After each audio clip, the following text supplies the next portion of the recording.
What's going on, everybody? Just a little touch base update on the goat barn, tiny house for goats, goat palace. We're insulating. Our goats have been fighting a losing battle, or a winning battle, I guess, for them, but losing in general.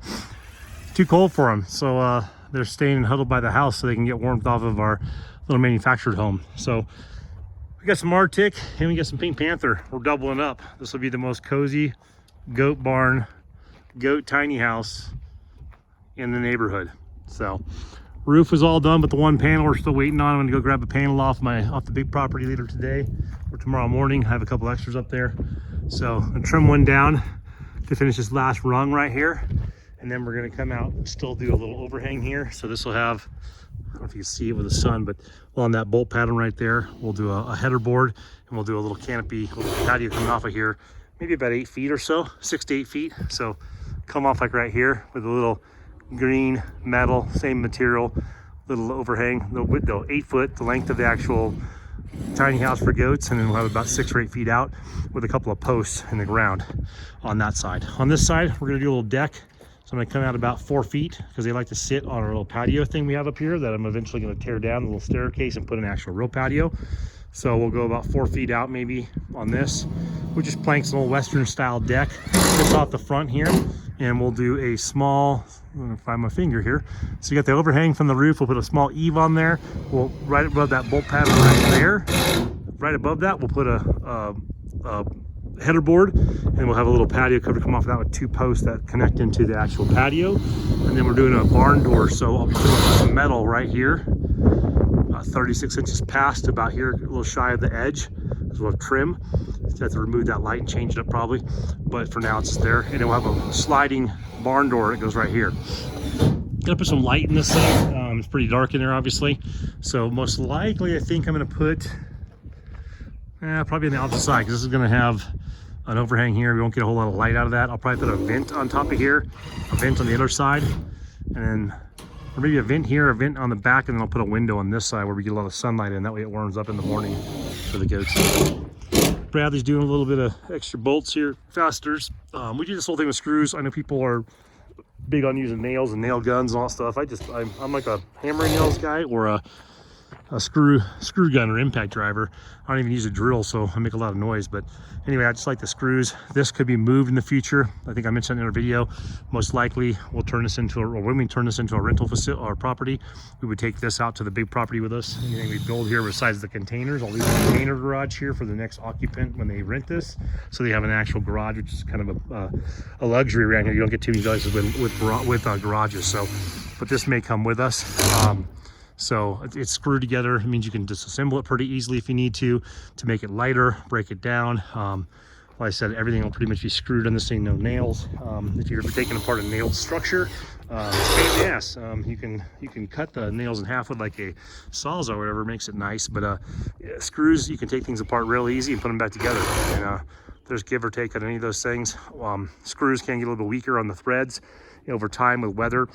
These are a deck exterior screw. They're very expensive. They have a coating on them. I've used them up in mountain communities that we've lived in the past, 5 years into building something, having no issue with snow every year, similar to the climate we get down here that we had in the mountains in California where we lived. So the materials I'm using have already been tested in my personal experience, and held the test of time, I guess you could say. So I'll probably skirt this. A little mini skirting on the bottom of this just keeps some more rodents out of there. Got to trim the edge right there, trim this edge right here as well. Like I said, I'll put a little eave on the front and back of this. I don't know if I'll put one on the side. Yeah, look at those goats, man. They're happy. They're eating dry weeds right now. So Riley's out here picking the weeds, offering him a couple $100 to clear this yard out. And I can tell you it hasn't been done fast, but he's diligent at it. He's still at it. So he's out here trying to earn some Xbox money, I think. So some spending cash. My boys are pretty good. Unfortunately, I'm a giant kid, or fortunately, I guess, I'm a giant kid, so I buy a lot of cool stuff, so they're able to save their money to buy bigger things that they want. But there's Fiona, there's Pearl, and like I said, they go in there to eat right now because we put their food in there, but they literally run back up to our little tiny manufactured home right here, and they plop on that little step or this little table I put up there to keep them out of the weather temporarily. And I'm going to take this and bring it out to about that window right there. about 10 feet out in line with this patio right here. Cover this whole old patio with an actual deck with railing and an overhang, and then keep this for like the barbecue, so without to keep it off the deck if you want to keep it, you know, not get all gunky. So we got a long ways to go on this ugly house we live in. But anyway, the goats will have a nicer house than us pretty soon. But yeah, just touching base, guys. We should have this done within the next day or so, and then I'll probably have this part started or that part started before Thanksgiving. Then we got a little bit of family time going on there, and then the week after Thanksgiving we'll be cranking on projects. And then December, second week of December, I'm hoping to get our bigger trailer, our 40-foot container hauler. So we should have the bigger trailer available by the second week of December. And then we'll do the holiday things. My youngest boy is a New Year's Eve baby, so we celebrate and enjoy time with family with him. And then January 1st, kind of moving forward, we're gonna be kind of full bore on the storage container thing, and I'll make some announcements on that. I'm changing the name of the business, my side hustle, my hobby business. I'm changing the name from Thomas Transportation over to Max Transport. We lost our Doberman a couple months back. I didn't really mention it on the channel here. It's a rough time. Do the backstory then another day. But I'm changing the name of the business to Max Transport. And I'm going to start up a separate YouTube channel. I already did. I just haven't really put any content on there, but it'll be called Max Transport, and it'll be strictly about shipping containers, what we have for able to purchase, modifications of shipping containers, how to level them, how to move them. You know, basically it'll be just a shipping container specific channel. Like I said, with our channels, we're not trying to get famous. We could care less. I mean, obviously it's great to have some feedback. I appreciate everyone that does follow, but that's not what I'm in it for. We do fine financially, so we're not looking to get rich on YouTube. And I don't think talking about goat barns, off-roading vans, or shipping containers will ever make you really lucratively profitable, so as far as the content. But anyway, I will continue to announce shipping container related things on this channel because I think it coincides with rural and off-grid living. Even though this is the on-grid property, you'll see in the next, probably by February, April, we'll be working on the big property, and I'm going to start laying out the 40-foot containers for my giant workshop I'm putting up there. And once again, it's a giant workshop. It's in the dirt. It's shipping containers. It's more of a rural style, off-grid style build. It's using your resources, and a resource for me is shipping containers. So we'll keep shipping containers on this channel, but we will have a dedicated channel called Max Transport, which I'll announce, you know, once we get that up and going, with storage containers specifically, or only storage container information on their modifications. So the goal down the road is make some hunting shacks, things like that. Obviously, I like building stuff. I'm not a professional builder. Here's the insulation, guys. Going Arctic in here, then going Pink Panther.